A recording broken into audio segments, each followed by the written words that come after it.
پچھلے ایپیسوڈ میں ہم نے آپ کو بتایا تھا کہ جب یہ معاملات نہرو کے سامنے آئے کہ اس کی فوج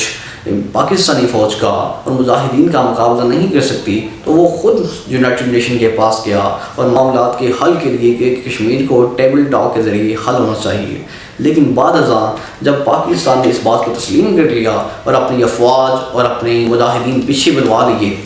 تو پاکستان نے پریشر ڈالنا شروع کیا امریکہ کو اور پریشر ڈالنا شروع کیا یونائٹڈ نیشن کو۔ ہم نے آپ کی بات تسلیم کی ہے، لہٰذا آپ کو ہمارا یہ مسئلہ حل کرنا چاہیے، اور اکثریتی نگاہ کو سامنے رکھتے ہوئے، کیونکہ کشمیر میں اکثریتی آبادی مسلم ہیں، لہٰذا اسے مسلمان کے حوالے کرنا چاہیے۔ لیکن نہرو نے یو ٹرن لیا، انہوں نے اپنی پالیسیز میں تھوڑی سی رد و بدل کی۔ اس نے 3 پالیسیز بنائی جس کا کشمیر کے مسئلے پر بہت منفی نقصانات کا سامنا کرنا پڑا۔ پہلا تو اس نے یہ اعلان کیا، کیونکہ پاکستان امریکہ کی طرف زیادہ جھکاؤ رکھتا ہے، امریکہ سے مالی امداد حاصل کر رہا ہے، لہٰذا انہوں نے کہا کہ ہم امریکہ کے کیے گئے یا یونائٹڈ نیشن کے کیے گئے کسی فیصلے کو تسلیم نہیں کریں گے، کیونکہ امریکہ اس وقت اپنا جھکاؤ پاکستان کی طرف رکھتا تھا، کیونکہ پاکستان نے پالیسیز بنائی تھی کہ وہ پراکسی وار میں امریکہ کا ساتھ دے گا، لہٰذا یہ وجہ تھی کہ انڈیا نے کہا کہ ہم امریکہ کا اور یونائٹڈ نیشن کا فیصلہ تسلیم نہیں کریں گے، اور خود ہی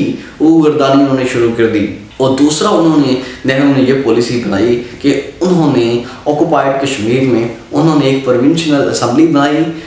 اور اپنا نمائندہ مقرر کر دیا، جو بیسیکلی وہاں پر رہنے والے مسلمانوں پر مظالم کرنے شروع کر دیے اور ان کو کنٹرول کرنا شروع کر دیا۔ جب یہ نہرو کی پالیسیز کا ادراک پاکستان کو ہوا، تو انہوں نے واضح طور پر اعلان کیا کہ آپ خود ہی یونائٹڈ نیشن کے پاس گئے ہیں مسائل کے حل کے لیے، لیکن نہرو نے پاکستان کی بات کو تسلیم کرنے سے انکار کیا